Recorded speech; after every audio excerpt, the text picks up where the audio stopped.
ईव्हीएममुळे निवडणुकीत पराभव झाल्याचा आरोप देशभरामध्ये काँग्रेस आणि भाजपच्या विरोधी पक्षांकडून केला जातोय. महाराष्ट्रात तर ईव्हीएम विरोधात काँग्रेसनं रान पेटवलंय.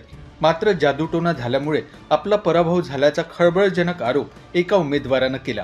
छत्रपती संभाजीनगर जिल्ह्यातील फुलंब्री येथील या उमेदवाराचं नाव आहे अमित वाहुळ. फुलंब्री नगर पंचायत निवडणुकीत अमित वाहुळ हे शिवसेनेचे उमेदवार होते. दिनांक 20/12/2025 रोजी जी फुलंब्री नगरपंचायतची निवडणूक झाली, त्या निवडणुकीदरम्यानमध्ये अनेक काळे जादूचे प्रकार वॉर्ड क्रमांक 9मध्ये झाले. या संदर्भाची तक्रार द्यायसाठी मी आज फुलंब्री पोलीस स्टेशन इथं आलो असता PI साहेबांना भेटून ही तक्रार अर्ज दिला.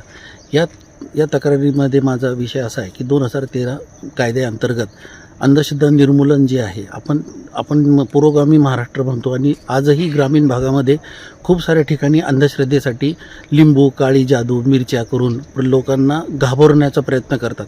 शहरामध्ये हा प्रकार तुरळक असतो, पण ग्रामीण भागात अजूनही लोक जे आहेत हे काळ्या जादूला घाबरतात. तर त्या काळ्या जादूच्या घाबरूनच लोकांनी मला मतदान केलेलं नाही आणि सदरील जे लोक होते ज्यांनी ही काळी जादू केली त्यांची नावं मी सांगितलेली आहे पोलीस स्टेशनला आणि त्याबद्दल तक्रार दाखल करावी माझी विनंती माननीय पोलीस अधीक्षक साहेबांना आणि PI साहेबांना सुद्धा केलेली आहे.